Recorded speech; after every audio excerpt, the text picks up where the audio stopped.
જય શ્રી કૃષ્ણ, જય માતાજી. કેમ છો બધા?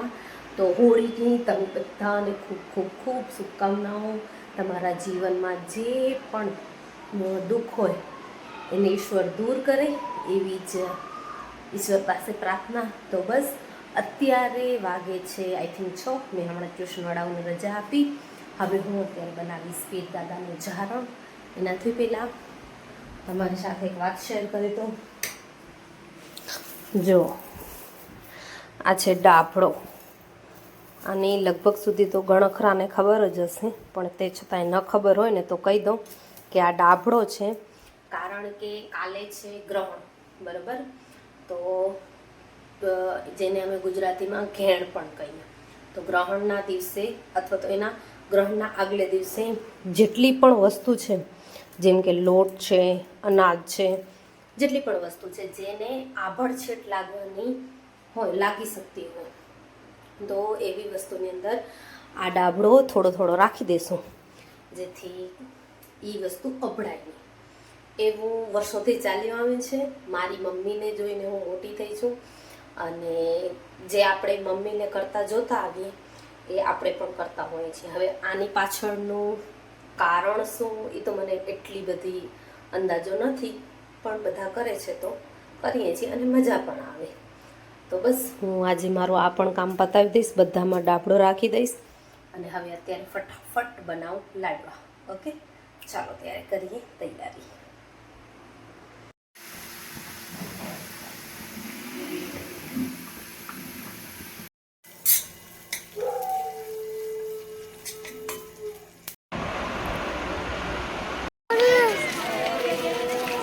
જો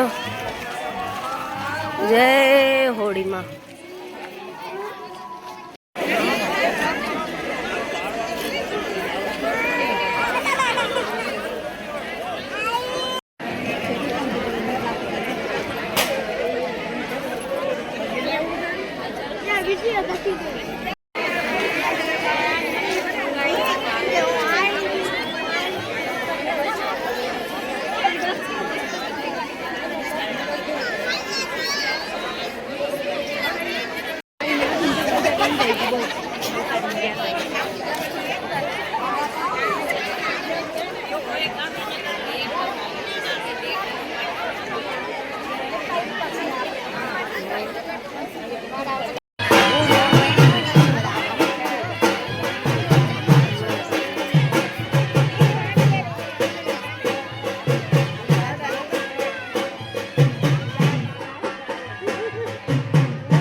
ચાલો ત્યારે દૂધ પણ ગરમ થઈ ગયું, દૂધ જમણાઈ પણ ગયું અને ફ્રી પણ. તો અમારા ગામમાં આવી રીતના હોળી ઉજવવામાં આવે છે. તમારા ગામમાં કેવી રીતના ઉજવો છો જરૂરથી જણાવજો. ચેનલને સબસ્ક્રાઈબ કરજો, વિડીયોને લાઈક કરજો. હું તમને ફરી મળીશ એક નવા વિડીયો સાથે. ત્યાં સુધીમાં જય શ્રી કૃષ્ણ, જય માતાજી.